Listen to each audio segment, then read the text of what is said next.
Assalamualaikum warahmatullahi wabarakatuh. Selamat pagi anak-anak ibu semua. Apa kabar anak-anak ibu? Semoga anak-anak ibu selalu dalam keadaan sehat dan dalam lindungan Allah Subhanahu wa Ta'ala. Baiklah anak-anak ibu, pada hari ini kita masuk pembelajaran kita yaitu tema 4, globalisasi, subtema 3, globalisasi dan cinta tanah air. Pembelajaran 3. Adapun tujuan pembelajaran kita hari ini adalah yang pertama, dengan membaca, peserta didik mampu mengidentifikasi ciri-ciri kosakata baku pada teks yang dibaca dengan tepat.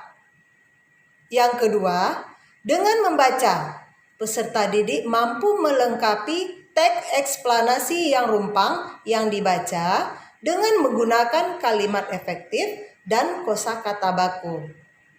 Yang ketiga, dengan percobaan membuat kompor tenaga surya, peserta didik mampu menjelaskan manfaat sumber alternatif energi listrik dengan tepat.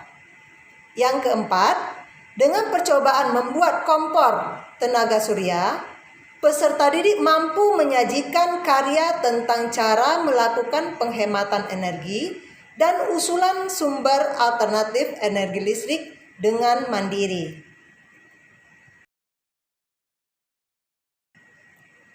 Baiklah anak-anak ibu, kita masuk pada pembelajaran kita yang pertama, yaitu melengkapi teks eksplanasi. Pada pembelajaran sebelumnya, kita telah belajar menentukan informasi penting pada teks eksplanasi. Sebagai pengingat, informasi penting dalam teks eksplanasi dapat ditemukan dalam kalimat utama. Informasi penting juga dapat kamu temukan dari kata kunci tiap paragraf dalam bacaan. Dan kamu juga telah mempelajari struktur teks eksplanasi. Nah, setelah mengetahui struktur teks eksplanasi, kamu dapat menelaah isi dan melengkapi teks eksplanasi yang rumpang. Untuk melengkapinya, kamu perlu menemukan pesan penting dalam teks eksplanasi tersebut. Pesan penting merupakan kalimat pernyataan yang berisi pesan atau nasihat dari teks eksplanasi, baik yang tersurat maupun yang tersirat. Nah, anak-anak ibu, bagaimana dengan melengkapi teks eksplanasi? Semoga anak-anak ibu paham dan mengerti tentang bagaimana cara melengkapi teks eksplanasi yang rumpang. Sekarang kita masuk lagi pembelajaran kita yang kedua, yaitu sumber energi listrik alternatif. Kenapa perlu ada sumber energi listrik alternatif ini? Karena peningkatan penggunaan sumber energi listrik atau yang berasal dari fosil yang keberadaannya semakin menipis, maka perlu diciptakan sumber energi alternatif sebagai pengganti sumber energi listrik fosil tersebut. Salah satu kebutuhan energi adalah di sektor ketenaga listrikan.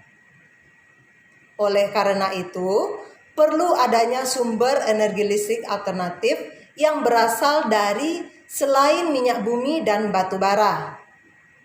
Sumber energi listrik baru tersebut dapat berasal dari sumber daya alam yang dapat diperbaharui. Apa itu sumber daya alam yang dapat diperbaharui? Sumber daya alam yang dapat diperbaharui adalah sumber daya alam yang apabila kita pakai secara terus-menerus, keberadaannya tetap ada.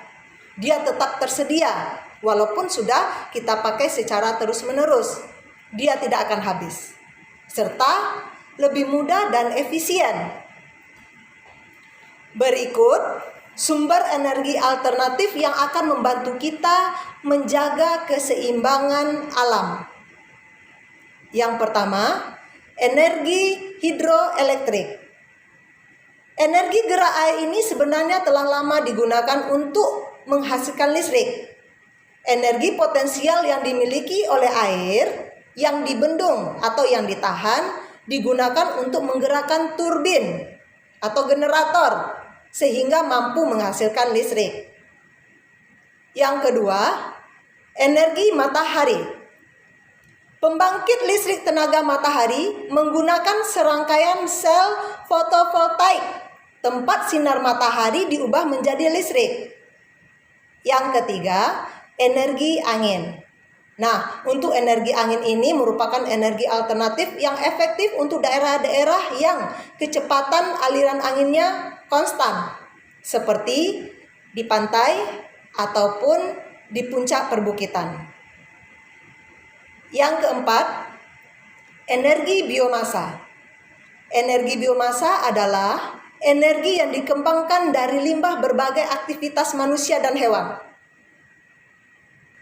Limbah tersebut seperti produk sampingan atau limbah dari industri kayu, hasil pertanian, ataupun limbah padat perkotaan.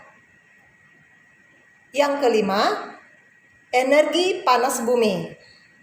Energi panas bumi merupakan energi yang diambil dari panas di dalam bumi. Batuan cair panas yang berada di inti bumi memancarkan panas ke arah permukaan bumi dalam bentuk tekanan dan sebagai uap. Nah, uap dan tekanan ini dapat digunakan untuk menjalankan turbin uap sehingga dapat menghasilkan energi listrik. Panel surya merupakan salah satu upaya memanfaatkan energi yang berasal dari matahari. Selain panel surya, energi matahari juga dapat dimanfaatkan dalam kegiatan sehari-hari kita. Banyak hal yang bisa dibuat dari energi matahari ini. Panas yang berasal dari matahari juga dapat digunakan dalam pembuatan kompor sederhana tenaga surya. Nah, untuk pembuatan kompor sederhana tenaga surya ini, silakan anak-anak ibu lihat langkah-langkahnya di LKPD yang ibu kirim melalui grup WA. Mengapa matahari merupakan energi listrik alternatif? Iya, karena matahari tidak akan habis jika dipakai secara terus-menerus. Karena matahari ini merupakan sumber daya alam yang dapat diperbaharui. Keberadaannya tetap tidak akan habis. Jadi ingat anak-anak ibu, sumber energi listrik alternatif dapat kita peroleh dari matahari, air, panas bumi, dan juga dari biomasa. Anak-anak ibu semua, demikian pembelajaran kita hari ini. Semoga anak-anak ibu mengerti dan memahami apa yang telah ibu sampaikan. Dan untuk mengetahui pemahaman kalian tentang materi yang sudah dipelajari, silakan kerjakan soal penilaian harian yang sudah ibu buat dan ibu kirim melalui grup WA. Semoga anak-anak ibu bisa menjawabnya. Selamat bekerja anak-anak ibu semua. Dan ibu akhiri dengan wabillahi taufiq wal hidayah. Wassalamualaikum warahmatullahi wabarakatuh.